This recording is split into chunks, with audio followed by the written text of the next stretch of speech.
folks. Welcome to Let's Just Go. This is Kevin and Casey's Modern Missionary Podcast, where we talk family, mission, food and barbecue, God and theology, some community building, and just the whole spirit of going for it in life.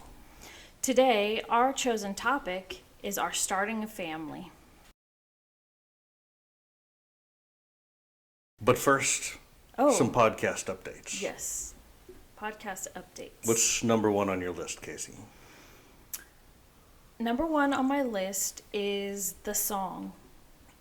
And I know that we've had music for 2 episodes now, but in the editing portion, I have figured out some things, and I feel like I know how to make the sound diminish and to make it get louder. So there are just some, I know that sounds basic, but I am not familiar. We use GarageBand. Bringing in our theme song. Yes. You got this. Into the podcast. Actually, as a clip of music instead of you playing it on your phone. In a manner worthy of the quality that our musicians put it together in the first place. Yes. And we just want to re-mention them. Kaleo Miyamoto is really the author and the producer behind it, and they've given us permission to use their song. Yes. Yep. Love the lyrics, has to do with going for it, believing in you, and then communicating that to someone so that we can build success together by imparting courage into one another. The message is really good for the theme of what we want to talk about. Which is how we finish our current intro to the podcast, by saying, and just the whole spirit of going for it in life, things that we want to talk about. Going for it, and what else I like in the song is that it's happy for someone else who is going for it. Because it's not just about us going for it, it's about being happy for other people that Which is a accomplish whole things. message and story of itself. We've talked a lot about that. Last 5 years especially is honoring people outside of your own box. Right. And what that might mean about what's going on with you, that you're able to reach out and do that. Yep. I look forward to talking about that sometime. Me too. It's a whole thing. And it's really countercultural to the way that a lot of people live. So it's a really good message, good thing to talk about later though. I think that my podcast update would be in listening to a few of our previous recordings. I'm very cognizant of the lack of communication skills that we have just by sitting down and recording, and the overuse of ums and uhs and yeah and uh-huh and like, and starting off on an idea but then having it cut short or not finishing the sentence or the phrase. That's something that I am very used to doing in a casual conversation. It doesn't pick up really well when you're listening to it, and I think a lot of stuff gets lost on it. So I wrote down this reminder to me: eliminate ums, uhs, yahs, uh-huhs, likes. And so it's going to be this whole discipline that I'm going through. I'm doing it right now. I know, it's hard. It is so difficult. It's hard. I know. I went through something in my mind before we started that had pretty much the same: do not do yeah, like. I say the word like all the time, and I'm like, oh my gosh, I have to cut that out. I just want the communication to be clear. And I think I have realized that, see, there it is. It's not necessarily smooth all the time. Another one that I put down was talking into the mic more up close and sitting up more. And as I'm sitting here, I'm realizing this chair is not going to do it for me. It's a slouchy chair. It makes me fall back, and I'm going to be, for the next hour, wrestling this chair that I'm just now discovering is not positioned for me to be sharp and to talk into the mic for the recording. Yeah. Nice filler there. Did you have any other additions to our podcast updates? Well, one thing that I was thinking about is the Coco podcast, and I did say that it was going to be a bonus episode, and I made a big thing about that, but it really wasn't. It was just a normal episode because we can't afford don't to have make time bonus to make bonus episodes right now. episodes, so it was just a regular episode. But that was really a good thing to do. I feel like everyone in our family. Good experience to sit down and all the kids Yeah. use it as a morning and memory session. We all talked about it, had memories, we cried a little bit, and it was a really good kind of therapy session to get our feelings out about that. And I think the kids enjoyed doing that too, even though they were a little embarrassed at first. I think they to loved get it. going, but they loved it. They yeah. had a great time. So another one then, observing ourselves during that, is that we need an interface with more channels. We've got 2 microphones right now, but we need to be able to plug in to do some phone call incomings.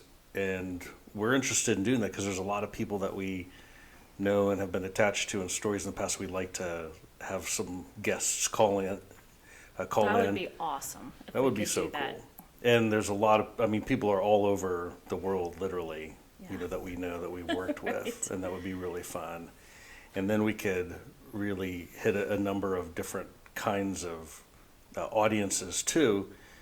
Some of them are barbecuers, professional competitors in the barbecue world. Some of them are in the military across seas. Some of them have been Fellow ministry people. fellow ministry leaders or club kids, from the deep past, or even current, I guess, too.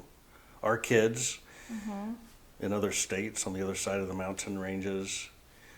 But also for us to have a couple of mics here that people could come and sit down and talk through things with us. So we could have 4 people sitting down here. But we need those extra inputs.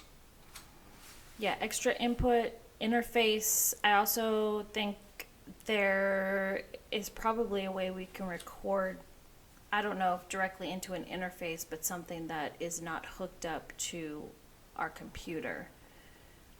That may or may not exist in several months. Right. Because they're old. Right. Because Looking for a $50,000 benefactor out there to buy us new computers and podcast equipment and bring us to Disney World. dang, that's a lot. Well, I think the I first guess part's Disney World only would be added up to fun. about $3,000, so I needed to do something else To with the go 47. to Disney World. Okay. I'll save this for next time, but I also started to write down a couple of bullet points on what are your strong suits as we look back on recordings, and what are my strong suits, such as what are the types of things where you're especially great to listen to, and what are the things that I'm especially good to listen to. And maybe folks who are listening to the podcast could tell us before we tell them, what we're observing. This is what I think Casey is good at and should focus on when you go back and forth. And this is what Kevin, this is when he hits it. That might be some good feedback for people who are listening to give back to us. Yeah, I agree. And we would love to have your feedback. There is a comment section, at least in Spotify, I don't know about Apple, where if you have tips, if you know us personally, and you have our social media stuff, then you can let us know through that. We've gotten a couple of really cool messages from people saying that they're enjoying it and that it's given them glimpses into like backstory or pieces of The puzzle. origin story. Yeah, the origin story. Right, Elizabeth messaged us the other day, and she was like, "Hey, I'm listening to your podcast," and she was there from 15 years beginning, ago. yeah. And she also said, by the way, today is the 15-year anniversary of that The fire kickoff. truck and emu whole hog barbecue smoking kickoff. Mm-hmm. And she sent a picture that she had communicated with Laura, and really there's been some other feedback too from folks, but that's kind of one of our goals, is to reach back to people that we knew a long time ago and see if they would connect in. Yeah, yeah. it's kind of cool to hear that. So yeah, we would like some feedback, but not just that, but also some engagement. Right. Hello, loved it. Here's what's going on with me. Mm-hmm. Fill up the comments section, things like that. Yeah. So we should go into our theme, which is starting a family. Starting a family. I'm going to start off just by, we're not really going to talk about like us getting married, but we're going to go through about 2 years into our marriage where we Quick snapshot. started, right, having our first children and some of the thoughts around that. So we're going to blast through several different stories. I'm going to give a precursor lead up. In 1995, we were married, and we moved then to Chicago together and finished up Wheaton College. You were supporting me while I was finishing up school. Yep. And so we moved to Wheaton, Illinois to finish up, and then I was commissioned as an officer in the U.S. Army Infantry, and we moved to Fort Benning, and it didn't take long. We were there for the infantry officer course, finished and completed that, and then all of a sudden I had a medical injury of my neck, and I had to be medically discharged from the Army, and that was a big shocker and It was a surprise shock. to our plans. And so now we had to figure out, okay, that's not what we're going to be doing. We're going to need to find something else. So with the medical discharge, we moved to Austin, where we'd never moved before, lived, where we didn't have any work, where we didn't know We anybody. didn't know anybody. And there's a whole fun, exciting story about that. That was so fun. But now we're getting settled in Austin, and we started house painting as small business owners. Right. And we started to get to know what it was like to live with people who had grown up with each other there all their lives. Mm-hmm. And I think that kind of rolls into where we're really going to start, about starting a new family together. And we ended up in this kind of a pod of other young married people. It was amazing. About our age. Yes. We ended up going to a church that was full of lots of different ages of people, a lot of young people, a lot of newly married people who had once been part of the church in a different way, but gotten married. And then there was this very large Sunday school class, and I don't think I had ever really been a part of a Sunday school class where everyone that was in it, well, maybe not everybody, but a lot of people, we did stuff outside of church together. We would go out to eat. We'd have people over at each other's houses. We were young, newly married. It was amazing. Didn't have kids yet. And it was just a really, really great way to, well, first of all, get to experience Austin, because that in and of itself, it was just a really, really fun place to live. We actually lived in Round Rock, though, which is a little bit north of Austin. But this was a crowd that a lot of them had also gone to school, Right. in elementary school together. Yes. Their moms and dads they had had a young married Right. group with all of them as kids. yeah, So they were very close, but I know you're going to go into more of it, but I'm just thinking right now, we have never even since in the years had a group that were our specific demographic so large and so close in all of our years, never before and never since then, even till now either. It was an incredible right. pod that we belonged to. And we had lots of really great discussion in that class too. I just remember really being challenged and growing spiritually a lot. I think going through some of the experiences that we had gone through or were getting ready to go through, we came to the exact place we needed to be with support. I mean, it was just amazing, and we just had a lot of fun. I think the other thing about that class, though, is because, of course, we were all young and newly married, we talked a lot about having a strong marriage, but also family, having children, the importance, like there was a value put on family, having kids. you know, integrity in your parenting. That there are a couple people who were a little bit older in that class who had kids, and I just remember really asking a lot of good questions. The other thing is that this is where I started to realize that maybe I wanted a midwife, because Austin, of course, is so granola, and I kind of lean that way too. We call her Hippie Casey. Yeah, yeah. Crazy Casey. Go Casey. And so I had a couple friends that had used midwives, and I was so drawn to having a child that way, even What before way? I was in your home. Born having a in the home house? birth. Born in the house, you get to be in your own home. First. Yeah, there was a lot of appealing things like that. It kind of opened my eyes to this whole other world out there of all things natural, which was very cool. What were we about to do? Yeah. So, but the Sunday school class, what became a strong anchor of friendship, of spiritual growth, of just having carefree fun, having a lot of fun with people where you had your own, the same, similar, maybe not the same, but similar values in the way that you thought about things. I got together with those guys and barbecued and smoked cigars, and we had philosophy topics that we would get together and discuss on things Remember outside. your group, Wadham? Right. Who are these uneducated men? Right. I thought that was, you guys got together and actually talked a lot of theology. There's a lot of theology, a lot of, all the things you, Right. when you're young. We were back into about. R.C. Sproul back then when he was still alive and he was in the area, and we would debate all the stuff around and on the other side of him. Right.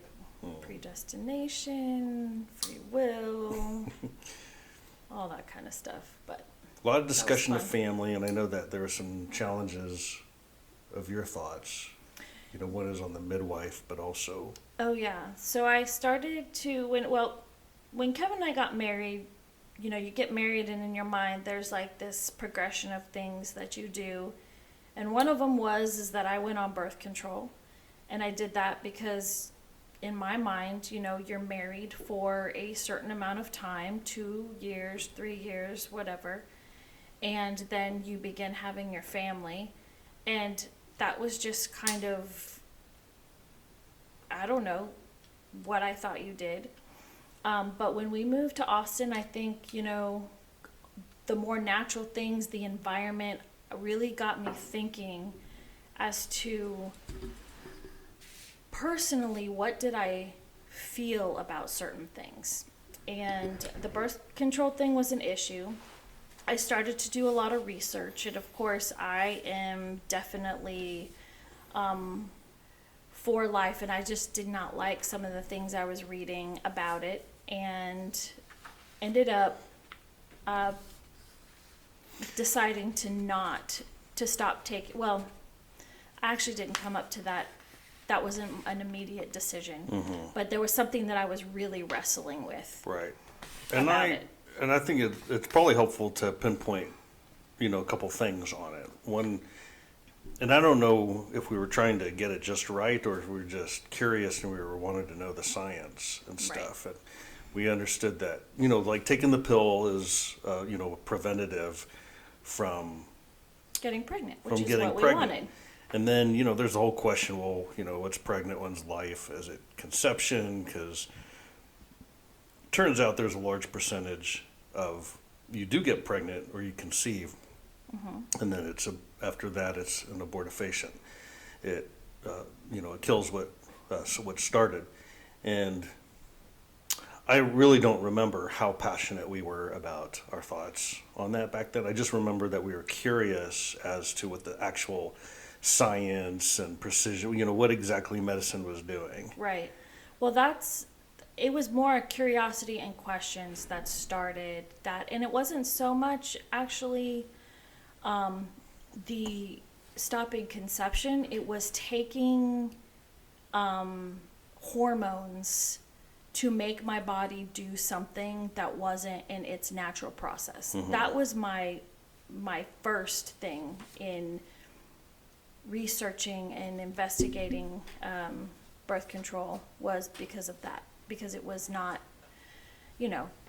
necessarily a natural way to prevent having children. Yeah. And so then, as we did research, I remember I actually specifically made a appointment with the doctor and to ask questions about that, and I wasn't really satisfied with the answers he gave me, especially when I read, about the conception part, and I was like, oh, I don't think I'm comfortable with that part either. And then it just kind of grew.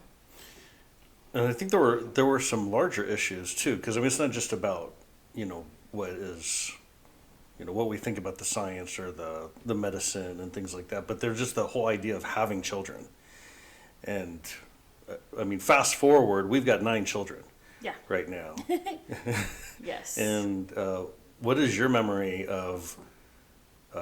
We would like to go for it and have 1 million children, or we're just going to go one by one, or... Well, I remember that we wanted to have a lot of kids. I don't really know. In my mind, I wasn't thinking a number. A lot probably was like 4 or something. I didn't have a number. I just know that I was open to having kids. I figured that when we got to the number that felt like it was too much or enough, it would be that. But I didn't really have, at that point, I didn't really have a number in mind. I just knew that I wanted kids. I mean, open to kids. When I was little, I would tell people that I wanted to be a mom when I grew up. It was in me. It was something that was very passionate in me, was to be a mom, and to primarily be a mom.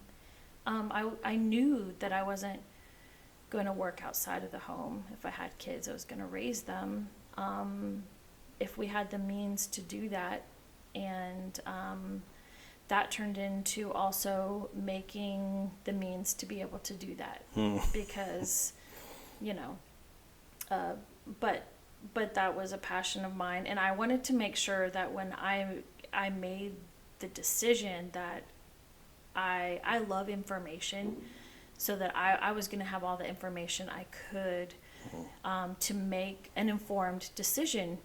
But the cool thing about that is that you can have all the information, but God will step in and He will highlight something or point a different way that makes you have to maybe rethink things a little bit. Also, I think the other thing is that doing all kind of the investigation of having a family, I realized that you and I had the potential to create a family.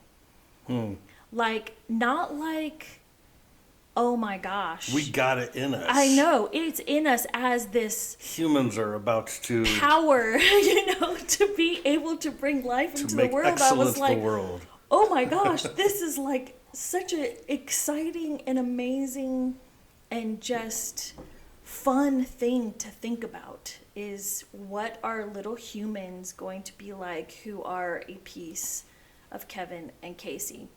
And it made me really excited to have kids, but there's just the huge potential when you're young and have a lot of energy and you're ready to start a family. And but at that point, we were kind of on this path to wait, a little while before we started having kids, as I was kind of wrestling with some aspects of how exactly do I want to do that, and all of that kind of a thing. So. Well, you're talking, I'm just writing this stuff. Oh, this is a section of a chapter of a book. And this is why I like to listen to Casey, especially after a little time of her processing. She starts to give these gold nuggets. Casey, I've got T-shirts. Oh, do you have T-shirts? You says, and your T-shirts. I know. We're gonna just. Here's your quote. I love information. I do love information. And that the thing about information is that God will step in too, though, and He'll highlight something. And then you realize that we are loaded up with potential. And, and I think that was a value, that was the content that came out of that Sunday school group and, Oh, yes, definitely. and the whole fellowship around it is this belief that we were loaded with potential because there were conversations that were had about family and everything. And you think about what did those Sunday school class and fellowship groups teach you specifically? Right. And maybe it's not, this is what this Bible verse means and this, Yeah. but it was there, it was loading you up with wonder and belief that you were loaded up with potential. And then we went and we did our life. And in our own life issues, we're tapping into that. And it combined into just the start of our whole family. Right. Yeah. That's good stuff. Yeah, that is good right stuff. there. So meanwhile, I've got a story that kind of impacted me, and I call it Mexican basketball. Right. So we lived in this apartment complex right up against Brushy Creek. Yes. Is that right? Brushy Yep, Creek. Brushy And there Creek. was right outside of pretty much our apartment. If you went we down had the such steps, a pretty it was view. a You could beautiful. open the windows and you'd hear the water. I mean, it was really, really amazing, like first apartment in that area. Yes, and there was this little bit of a waterfall dam that you could walk across, and so as you were walking across, your bottom of your feet were in the water because the water was just kind of going over just the top of it. And that's where that nice creek sound Yeah, happened and the over water. the rocks. And then on the other side of the creek was an area, a living area that's completely opposite Right. of It was where so we were. different. Our apartment complex was brand new. In fact, we got in there for the first few months for free because they were trying to get residents in it because they were opening it up. And it had a nice pool and a hot tub outside, and everything Yeah. was, the We paint were was, living the life. it was wonderful. Yeah. And then on the other side is this whole couple neighborhoods of houses that were very dilapidated, and they were all Mexicans that were living there, and we would because we were up on the second story, we had a window, and we could hear the life there. We could see the life there. We saw it during the day, and we saw it during the nights too.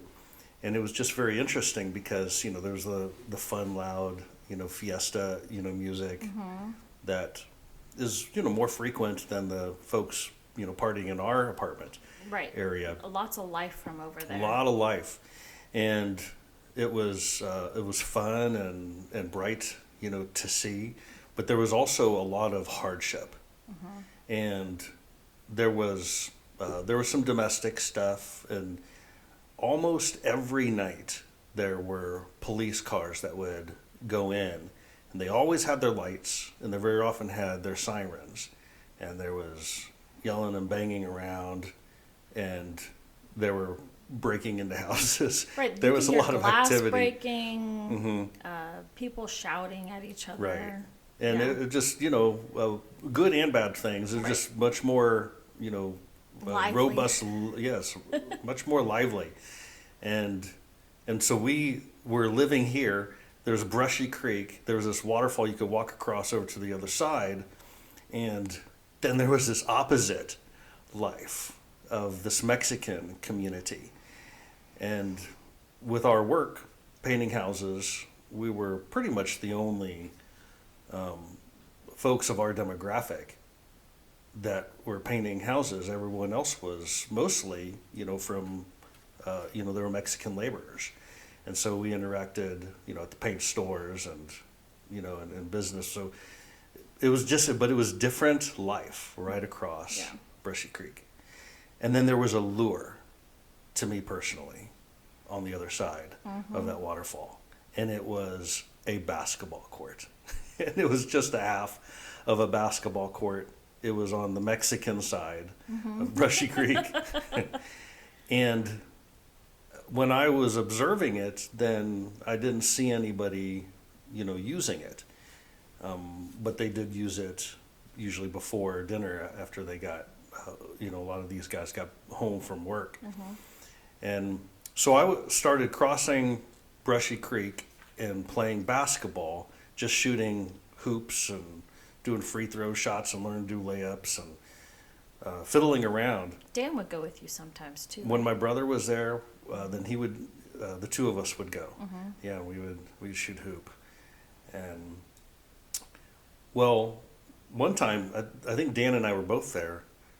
It was just before, dinner time or after dinner time, and a whole group of Mexican guys came, and they descended on the court, and there's a lot more of them than the two of us, but we just kind of kept on playing. They just did that on top of us, and then we started playing together, and they let us play with them, and we got to sit around and talk, and they didn't speak hardly any English, and we didn't speak Spanish, and so it was kind of hand and arm signals and some words that we knew, and trying it out. It was kind of fun. Yeah.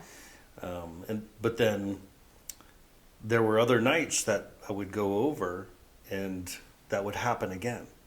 And there was one time we were playing, and afterwards the guys pulled out some beers, and we sat down on the grass, and they offered me a beer, and we were drinking and talking together as much as we could.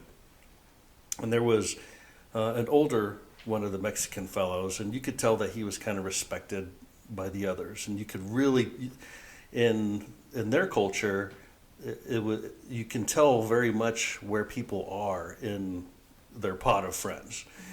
Who is who, and who's the leader, and who's the backup, and etc.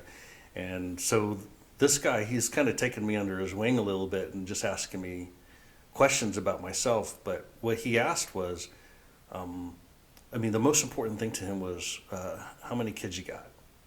Yeah. And I just remember, saying, I don't have any kids. And he was very shocked because he could tell I was in my mid-20s. And he says, why don't you have any kids? He says, you're not married? And I said, no, I'm married. But we are, we don't have financial means. We're kind of getting on our feet. And then once we're ready and we have the ability, we'll have some children. And of course, it wasn't all as clear as I'm saying it right now because we're broken languages. And boy, did he react to that. He was not going to let that be the answer. He thought that was the silliest, dumbest thing. And he kind of, dramatically, he put his hand out. He was like, do you live over there? Yeah. This pristine apartment complex with all the amenities and privileges, and you had to be something to get there, I guess. And he says, look at where you live. And he goes, look at where I live. And he says, I've got 3 walls on a house and a roof, and the police are over here all the time. But I have 6 kids, and they all wake up in the morning under a roof. They have 3 meals a day. They go to school. They get an education. They come home. They play with their friends. And we're living life. Why don't you have any kids?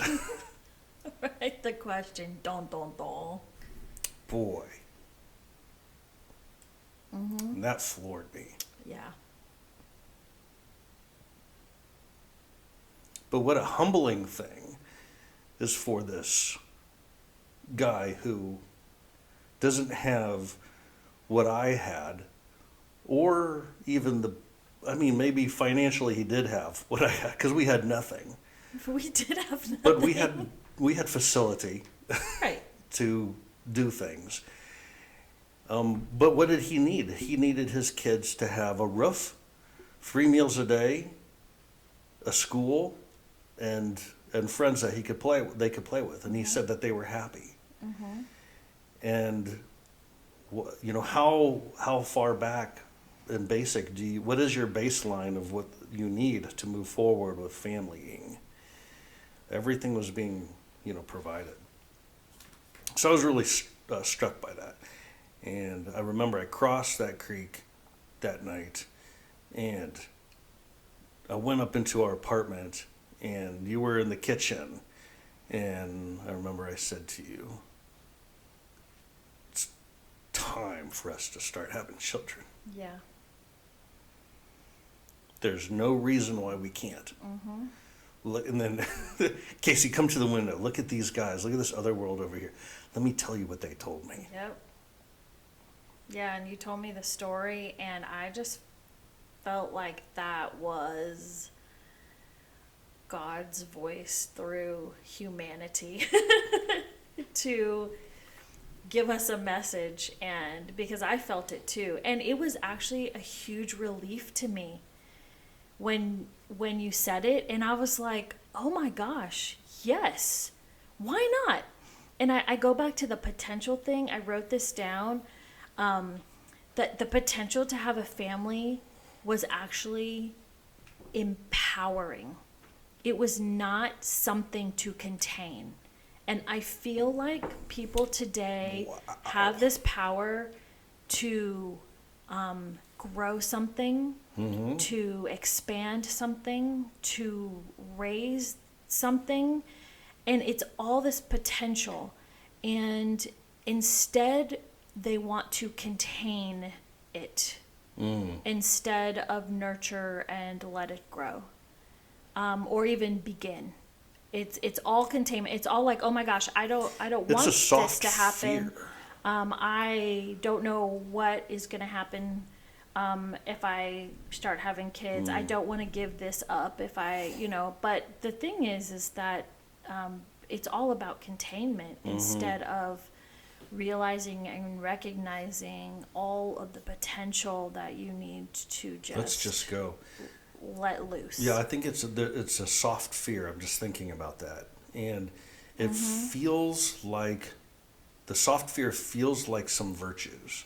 It feels like responsibility. It feels like, well, I'm pre-organizing. It feels like, well, I'm for quality of life versus quantity of life.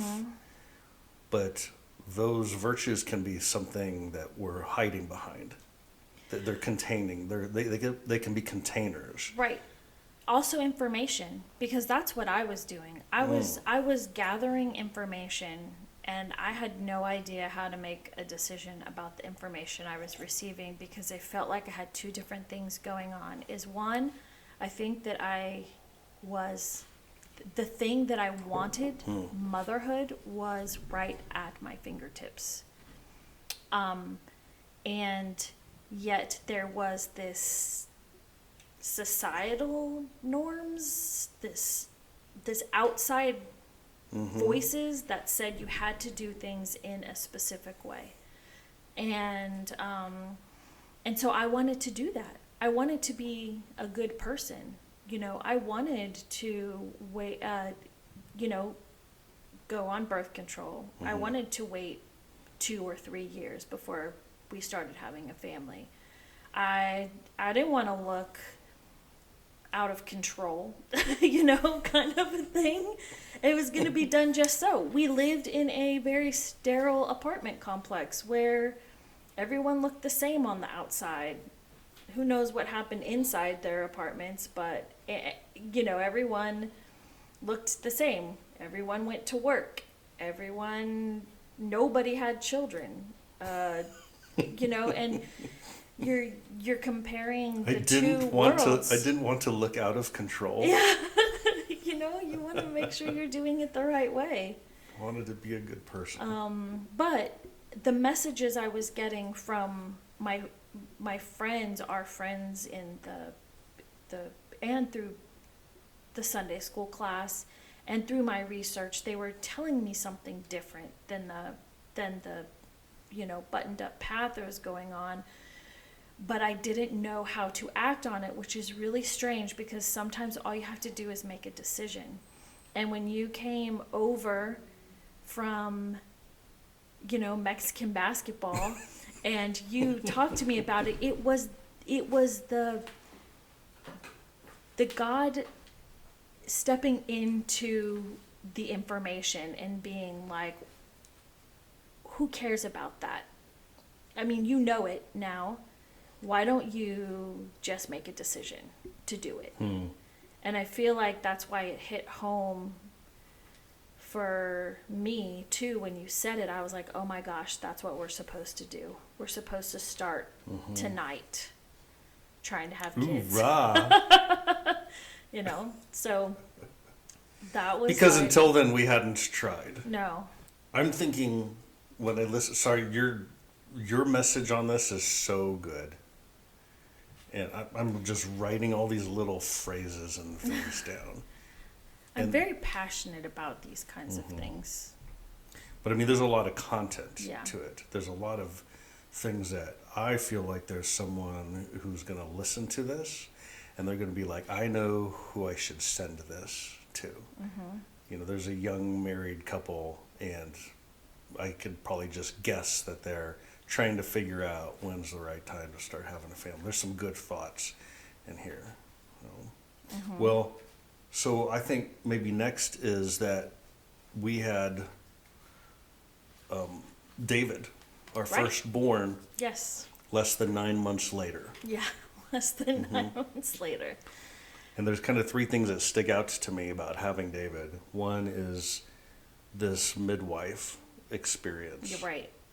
And secondly is that he was born 2 months early. He was a preemie child.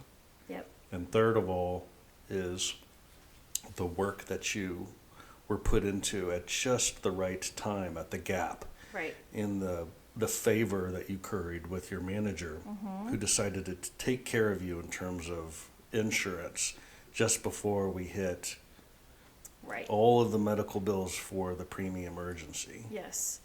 Yeah, that was a really cool connection, I think. When we moved to Austin, I had worked at Fort Benning in the Columbus Mall. I worked at the Gap. And we knew we were going to be moving to Austin. And so my manager there called the manager at the Gap and the Arboretum. It was the Arboretum in Austin. And they hired me. And I actually created my own position. I became the back stockroom manager, and I didn't work on the floor very much except on holidays, but my main job was to receive shipments and then scan everything, put it all away. But I loved it. I loved the organization of it and everything. But anyway, I ended up developing a really good relationship with all the people that worked there. It was a really fun place to work. I enjoyed it a lot. And then I ended up getting pregnant, and I let my manager know that I would not be returning to work after I had the baby. And so she called me into her office one day, and she was like, I am going to, if you don't mind, make you full-time. And I was kind of like surprised, and I thought it was awesome, but I was also kind of had a question because, she knew I was leaving. And I wasn't exactly, sure why she would do that. And she's like, well, if you're full-time, then you get insurance benefits. And so it made me able to have health insurance, because at that time we didn't have health insurance. So, and it was like really good health insurance. And she was just like, as your manager, I feel it is my duty to make sure that you have the proper things to take care of yourself to have this baby. And I was like, okay, that's awesome. So all I had to do was work 30 minutes more because I was almost up to working full time. So it just it gave me a longer lunch, and I worked 30 hours more. And so then I, was doing this all through my pregnancy. But But the insurance, and I remember the full-time status was not existent throughout the whole pregnancy. I mean, you were doing that work throughout your whole pregnancy, but there was a timing. And weren't you on that insurance for like a few days? And then all of a sudden we had an emergency? well, so I had been on it. I think it was supposedly supposed to be my last 3 months of pregnancy. So I think I'd been on it a little bit, but I don't know if there was something. You're right. I don't remember exact details, but yeah, I had not I been could on be it wrong. for very long. I feel like I recall Yes. it was like a day or two. Yeah. And then all of a sudden you had to go to the hospital. Yeah. Yeah. Yeah. But to step back from that, going to the hospital, also looking for a midwife was very interesting. I knew that I really wanted a midwife and to have the baby at home. Austin is a very interesting place to look for midwives because they are on a spectrum. There is like the one who is. So in Austin, you did not have to be a certified nurse midwife at the time. You could have gone to midwifery school. You had to have a certain amount of births, whatever. But so it's not as strict as some other places where, you have to have gone through nursing school and all that kind of stuff. So my midwife, she was not a certified nurse midwife. She just had gone through all the training. But she was kind of middle of the road. There were a couple of people that I went to, and you walked in and there's like the Buddhist music and there's chimes everywhere. And I remember one asked me, she goes, "After you give birth, will you want to eat the placenta?" And I was like, Not right away. what the crowd kind of question is that? Like all of it or some of I it? had never heard of such a thing at all. I actually went home and I looked it up, and I was like, oh geez, okay. So I didn't go with her, but ended up finding the midwife I used, and I really liked her. Had my appointments were in her home. She was more of a take the placenta and use as fertilizer to Right. bear it to plant a tree. Right, which was fine. That was, It's that was great. good. Yeah. But so yeah, so that was a kind of an eye-opening experience, but the more I did it, the more I just loved the idea. I loved the concept. I loved the thought of having a baby in our home. And of course, the information, the research, all of that, it was there, and it was, very exciting. But then I go into, preterm labor. Yeah, real quick. What I enjoyed, as far as the lead up, was the engagement and the participation that you, and also by extension me, would have in the birthing process. Right. So there's a lot of information that I think we would get, from our operator, our midwife, than we would an actual doctor. And you're going to be doing this. You're going to be on your feet or in a tub or beforehand, pushing things along. There was a lot Yoga more balls. understanding that you could interact with the child Right. in the womb. So much more participation on the part of the parents, and that was exactly what I wanted. And you can get some of that, Right. from classes or from books, but there was something about her highlighting things, knowing who we were, what our situation was. Right. And she was almost like an assistant, and she became an assistant to us when we didn't use her Right. because David was getting born 2 months early. Yes. Right.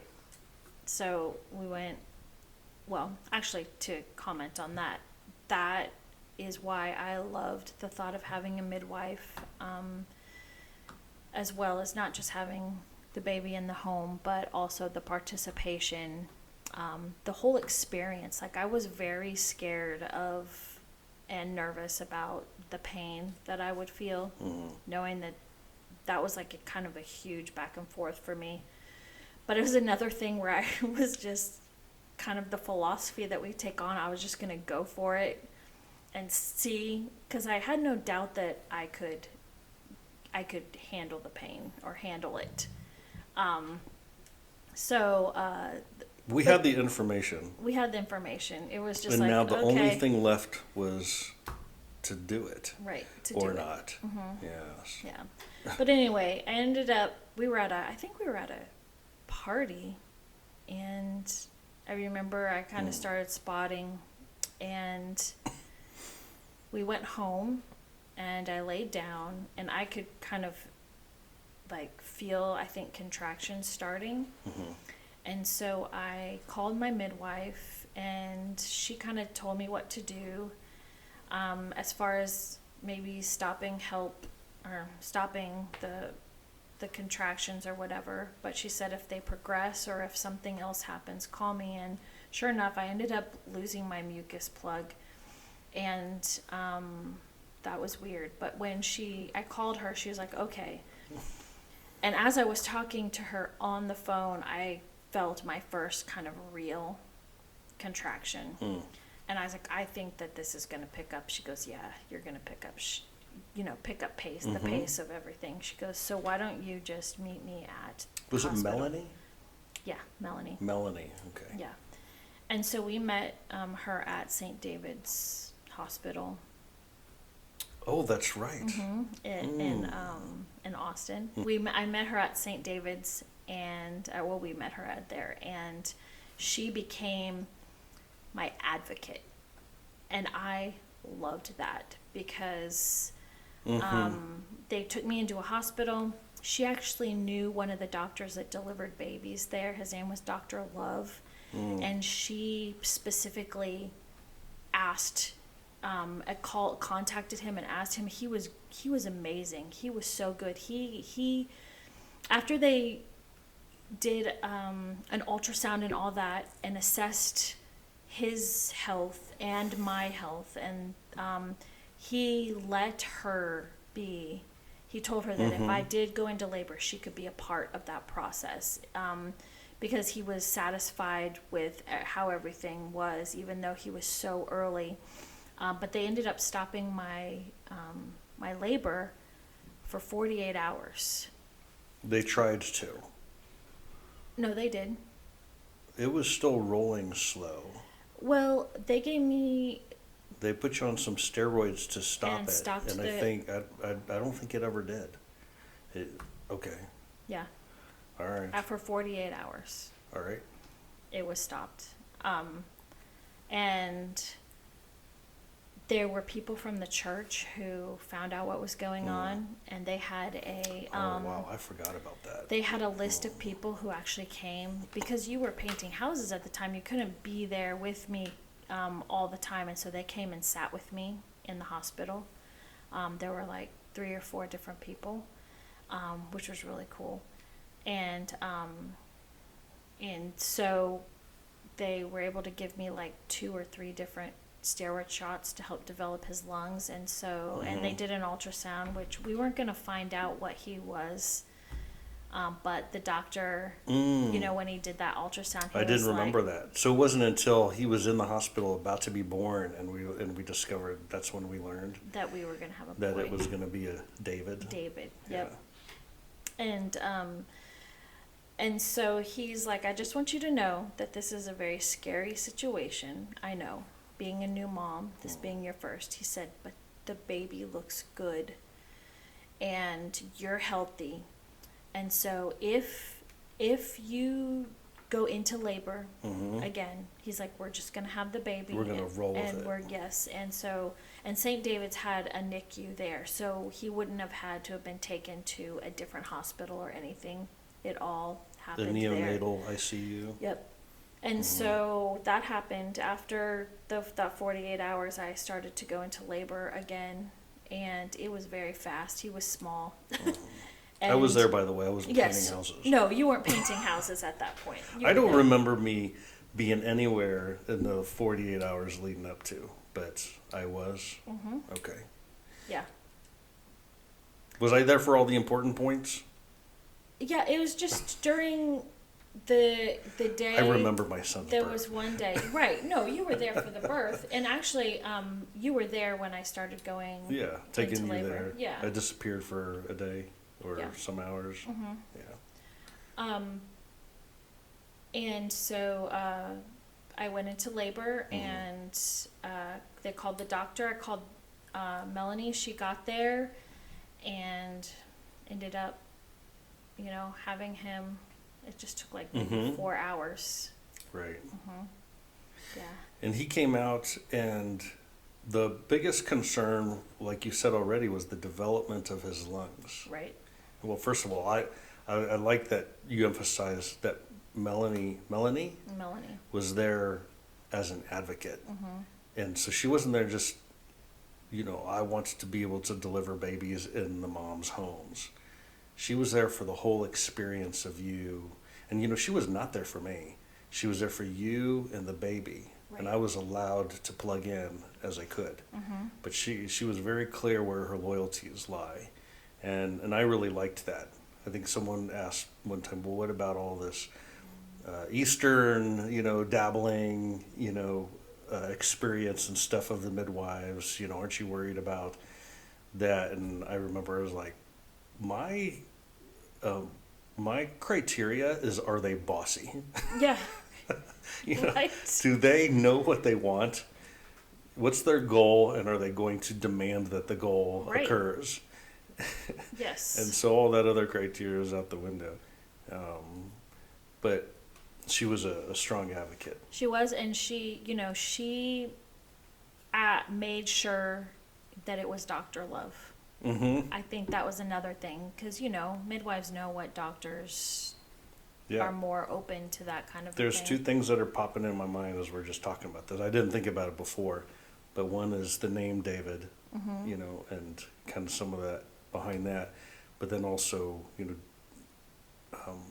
he is born in those lungs.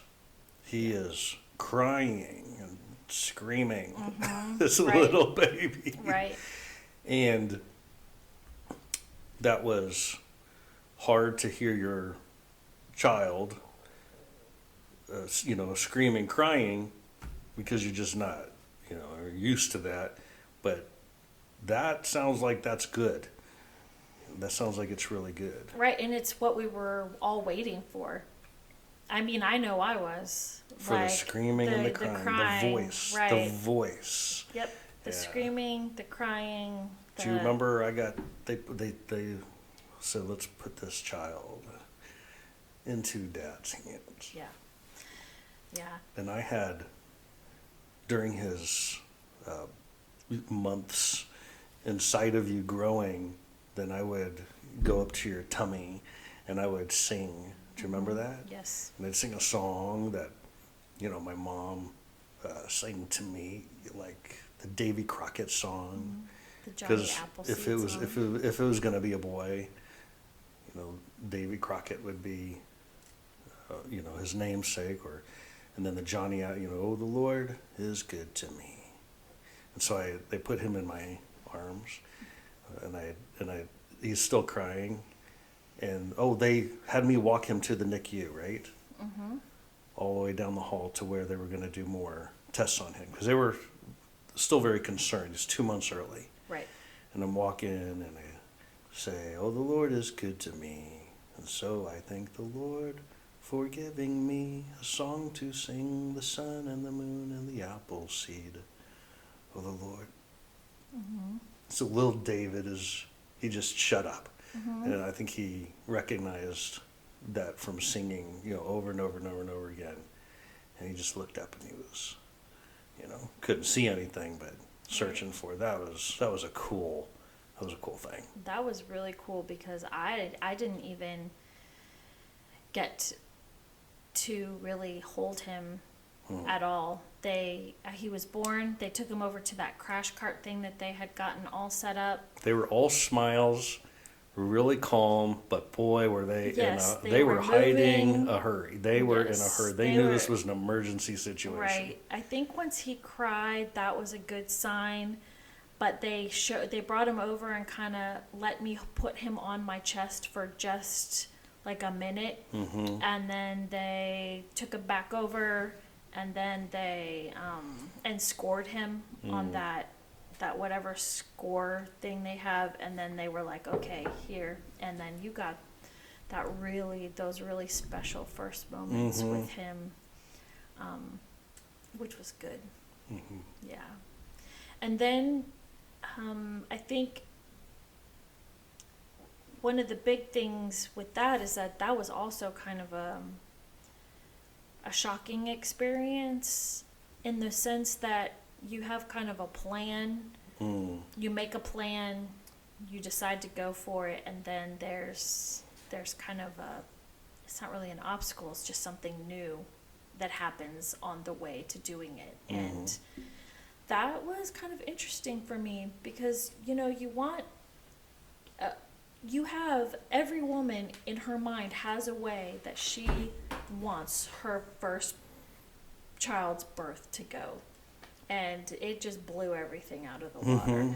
And I was able to stay in the hospital for like a couple more days after he was born. Right.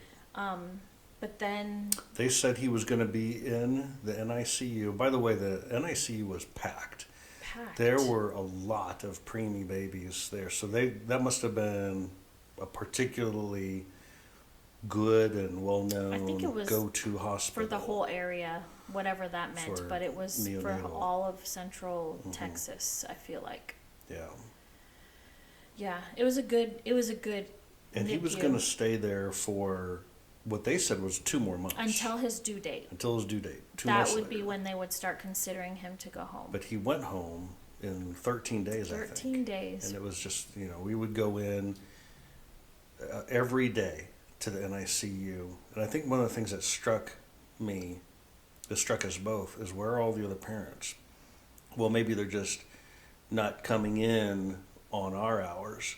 But in talking with the nurses and the doctors, it was discovered by us. I mean, they said it frequently, is that they don't come in. And they might come in, every several days or something for a bit.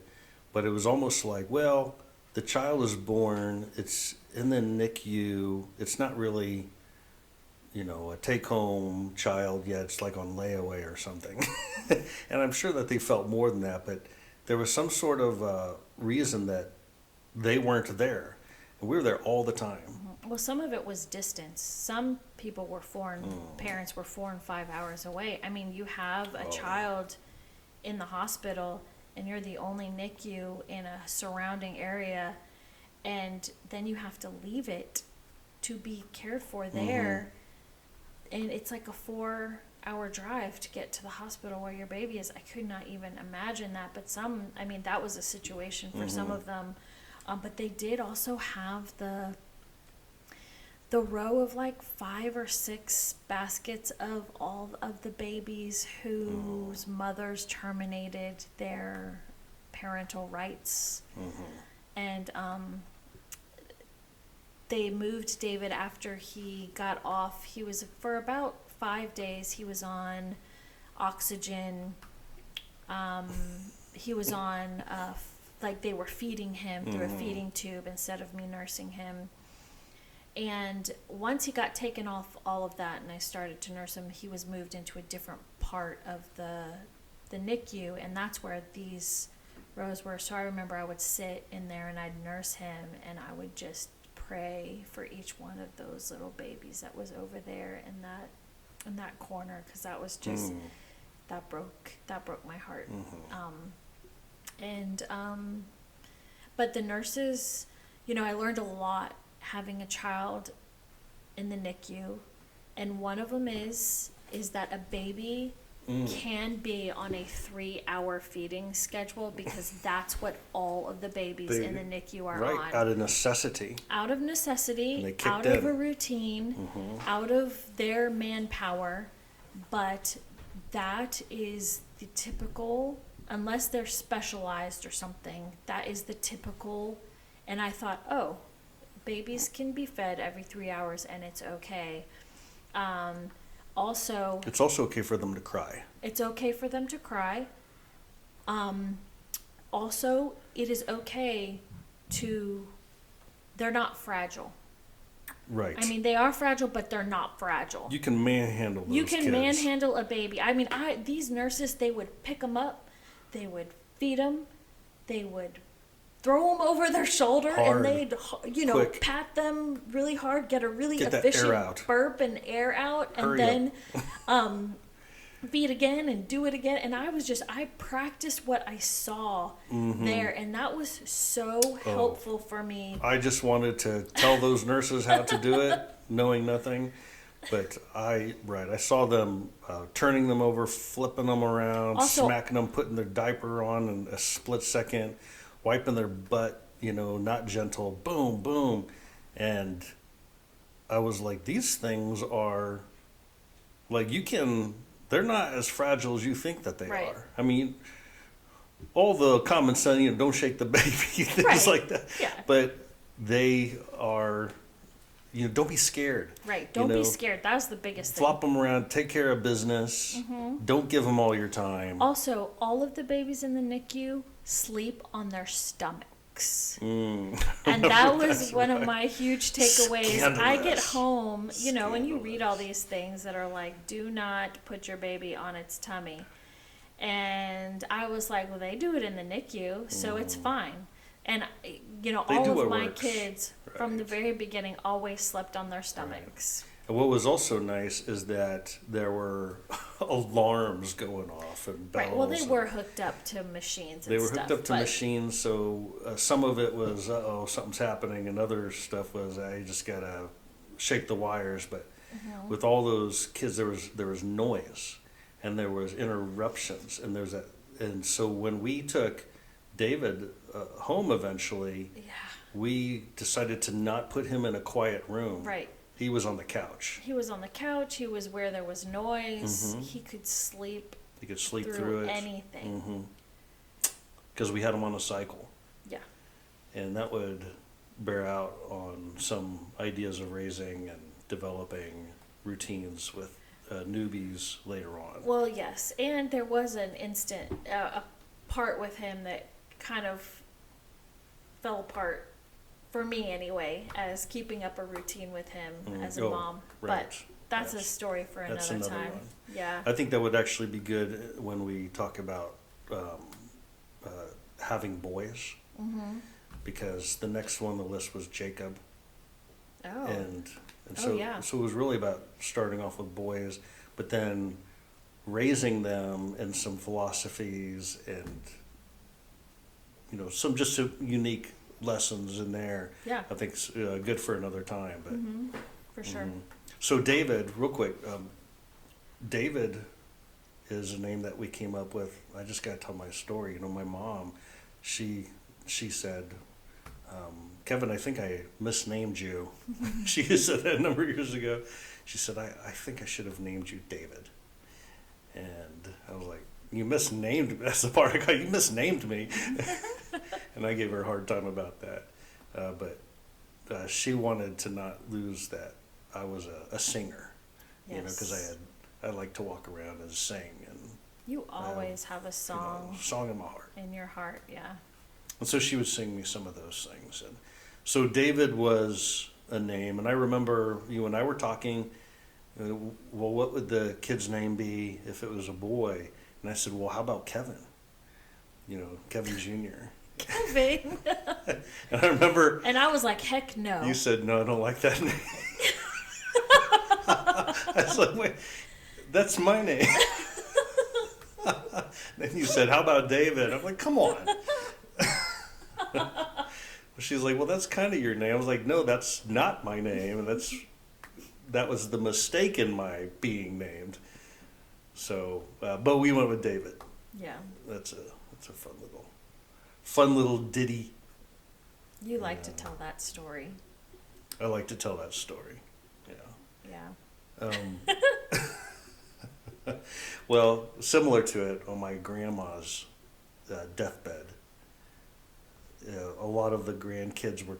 I'm the oldest of a whole bunch of grandkids, and so I'm the oldest. Kevin is the oldest, and everyone knew when she was going to die.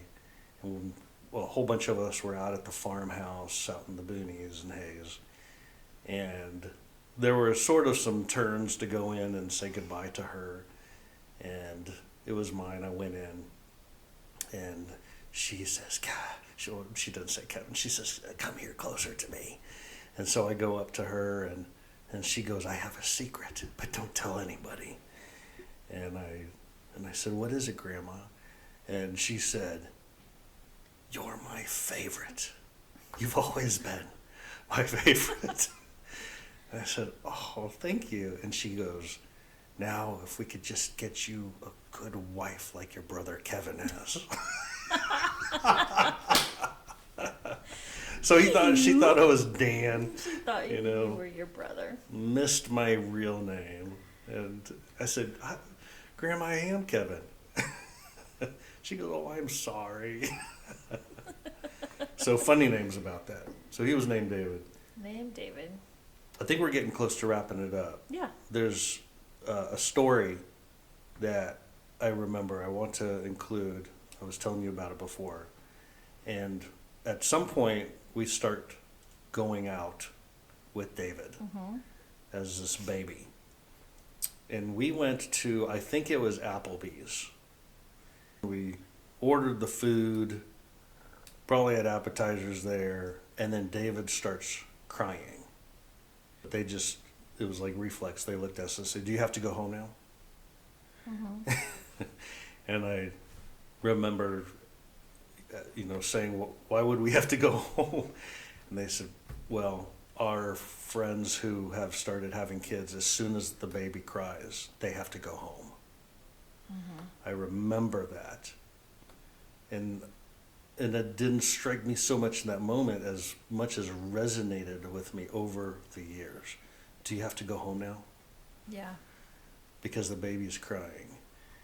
And it's made me think babies are supposed to cry.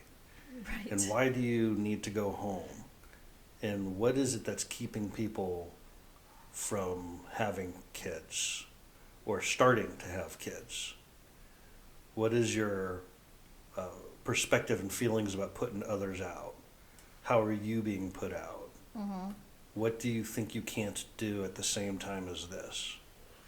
Right. Who all are you trying to please and impress? Yeah. What are all of the logistics, the concerns, the inhibitions? Right. Do you have to go home now? I remember that story. Yeah. No, That's good. we do not need to go home. We'll just let the baby cry. And they were happy. They didn't think that we should. They wanted us to be there and to spend that good time with them. Right. And we had a good time. Do you have any wrap-up thoughts from all this? Well, maybe you think about that.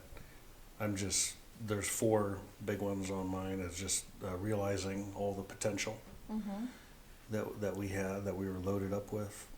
Another one is just the empowering Sunday school class and the pot of, people, the mentors, and the colleagues that were there, and that they were there in an empowering sort of a way. Mexican basketball, and the perspective of a better man, than me. And do you have to go home now? Yeah. Do you have to go home now? I think if I had anything to say, it would be a message that's kind of countercultural, but you and I have talked about this, is that I think that people should get married young and have children young. Get it going. Get it going. And also to all of the life things that they thought was in replacement or contradistinction to that. Plus I have some really good t-shirt quotes that you gave me that I wrote down on this piece of paper. I love the information. all the information. I love the information, all the information. Okay, well, this was good. I enjoyed going through all this. Yeah, this was fun. So till next time. Yeah. If you listen to this podcast with us, then we ask that you share, comment, plug it in with somebody else, and let's do some interaction on it. We want to hear some feedback and even some ideas about maybe some content we can go back on more detail with, Yeah. or some Questions. other topics that would break right off of this. Maybe some questions. That would be fun to get a list of questions to maybe go through now and then that people send us, and then we just spend a minute or two on those. Yeah, that sounds good. Thanks for joining us. Yep. Catch Bye. you guys next time. Peace out. You got this, you got a friend.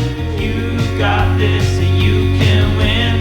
You got this, so you can do it. Another year passes us by as I'm looking at you. I see the glimmer in your eye, 'cause you're excited about getting a raise. You work so hard for this extra.